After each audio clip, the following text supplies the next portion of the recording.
श्री श्याम बिहारी जी की आरती जो कोई नर गावे।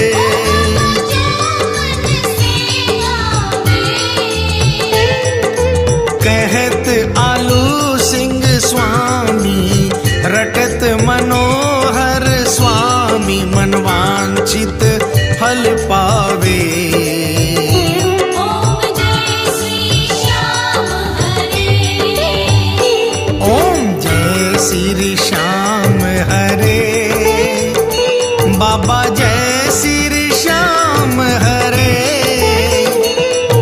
निज भक्तों के आपने सब भक्तों के आपने